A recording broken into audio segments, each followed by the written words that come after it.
नमस्कार, आप देख रहे हैं वी न्यूज। जनपद के प्रभारी मंत्री एवं राज्य मंत्री संसदीय कार्य, ग्राम विकास एवं समग्र ग्राम विकास आनंद स्वरूप शुक्ला द्वारा आज शनिवार को कोरोना वायरस के संभावित संक्रमण से निपटने हेतु जिला चिकित्सालय गाजीपुर की तैयारियों का निरीक्षण किया गया। जिला चिकित्सालय गाजीपुर में कोरोना वायरस से प्रभावित मरीजों के इलाज हेतु बनाए गए आइसोलेशन वार्ड के निरीक्षण के दौरान उन्होंने वायरस से बचाव हेतु किए गए उपाय उपचार आदि के संबंध में बनाई गई कार्ययोजना एवं प्रचार प्रसार के संबंध में मुख्य चिकित्सा अधिकारी गाजीपुर से जानकारी प्राप्त किया। मुख्य चिकित्सा अधिकारी गाजीपुर जी.सी. मौर्य द्वारा अवगत कराया गया कि चिकित्सालय के समस्त अधिकारियों कर्मचारियों को दिनांक 13 मार्च 2020 को कोरोना से निपटने हेतु आवश्यक प्रशिक्षण दिया गया है। जिला चिकित्सालय में कोरोना के संक्रमण से निपटने के लिए जिला चिकित्सालय में 10 बेड का इंसुलेशन वार्ड तैयार किया गया है, जहां वायरस से बचाव हेतु 200 layer mask, 60 PPE kit, 50 gloves, पर्याप्त सैनिटाइजर आदि की व्यवस्था की गई है। कोरोना वायरस से प्रभावित मरीजों को ले आने वापस छोड़ने के लिए 102 नंबर का एक एम्बुलेंस तैयार रखा गया है तथा मरीजों के इलाज हेतु 08 डॉक्टर्स एवं स्टाफ नर्स की तैनाती शिफ्टवार की गई है।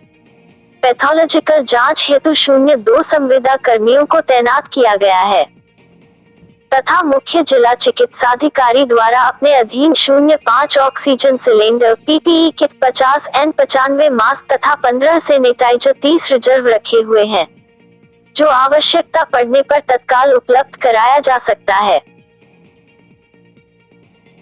मुख्य चिकित्साधिकारी गाजीपुर एवं मुख्य चिकित्सा अधीक्षक जिला चिकित्सालय गाजीपुर को निर्देश दिया गया कि वायरस से बचाव हेतु जनपद में स्थित समस्त सामुदायिक स्वास्थ्य केंद्र, उच्च प्राथमिक चिकित्सालय के अधिकारियों, कर्मचारियों, एएनएम, आशा एवं आंगनवाड़ी कार्यकर्तियों के माध्यम से प्रचार प्रसार कराया जाए।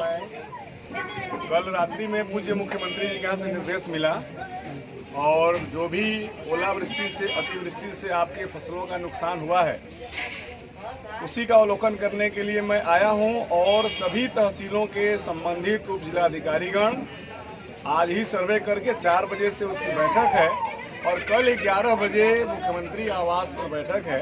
ये पूरी रिपोर्ट जाएगी। मुख्यमंत्री जी की पूरी संवेदना और पूरा सहयोग आप सभी के साथ है। कल बैठक के बाद जो भी क्षतिपूर्ति होगी निश्चित रूप से प्रदेश सरकार किसान बंधुओं को वह करेगी।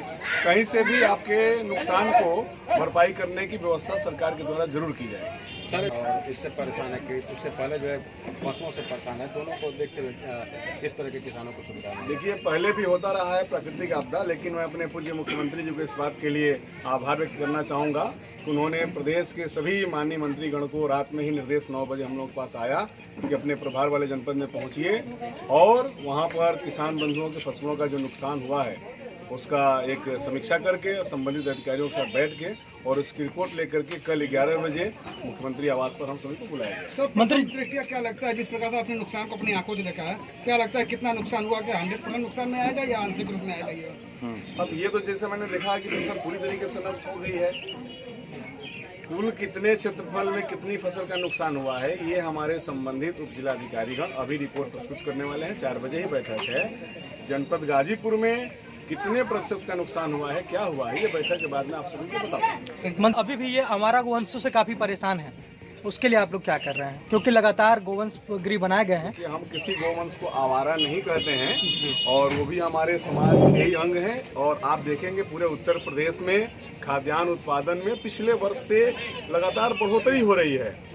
कहीं से भी सरकार का पूरा प्रयास है, जगह जगह हम गो आश्रय केंद्र बना रहे हैं कि इनसे किसान बंधुओं की फसलों का नुकसान न हो। आगे जितनी ज़रूरत है, लगभग 4 लाख गोवंश को पूरे प्रदेश में संरक्षित किया गया है। आगे भी जैसे जैसे टारगेट हो रहा है वैसे सरकार का प्रयास है। आप सभी दर्शकों से मेरी गुजारिश है कि इस कार्यक्रम को ज्यादा